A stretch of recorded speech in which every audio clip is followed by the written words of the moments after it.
আমি তোমাকে অনেক ভালোবাসি। আমার দেইরে কথা হয় তুমি প্রেম করবে না তোমার বন্ধুর নাম্বার দাও।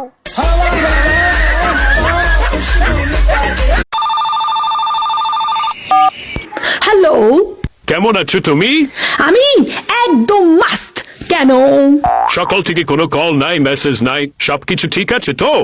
সাল বদলে গেছে, ক্যালেন্ডার বদলে গেছে, তো তো আমিও বদলে গেছি। এখন থেকে তোমার ফোন আসবে, তারপরে আমার ফোন যাবে। তুমি আগে মেসেজ করবে আমাকে, তারপরে আমি এখান থেকে মেসেজ করব। তুমি আমার কেয়ার করবে, তারপরে আমি তোমার কেয়ার করব।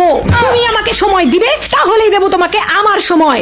তো শোনো স্বামীজান, সম্পর্কে যেহেতু দুজনেই আছি, তাহলে দুজনকে তো সমান সমান কেয়ার করতে হবে, তাই না? ঠিক কিনা? এটা কি সব সময় পাগলের মতো আমি তোমাকে মেসেজ আর কল করব তোমার চিন্তায়, আর তোমার পক্ষ থেকে থাকবে শুধু নীরবতা? কেন? আর হ্যাঁ, নিজে থেকে আমি তোমাকে আর কখনো আই লাভ ইউ আর বলবো না। আগে তো তুমি তোতা পাখির মতো বলতে থাকতে I love you, I love you. এখন কি হয়েছে? সব দায়িত্ব কি আমি নিয়ে রাখছি? কথা খুবই সিম্পল স্বামী বস, এক হাতে দাও আর এক হাতে নাও। কারণ নতুন বছর থেকে মাগনা মাগনা ভালোবাসা দেওয়ার সেবা বন্ধ করে দিয়েছি আমি।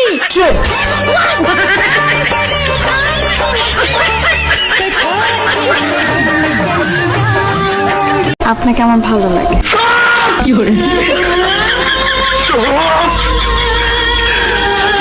মিথ্যাবাদী!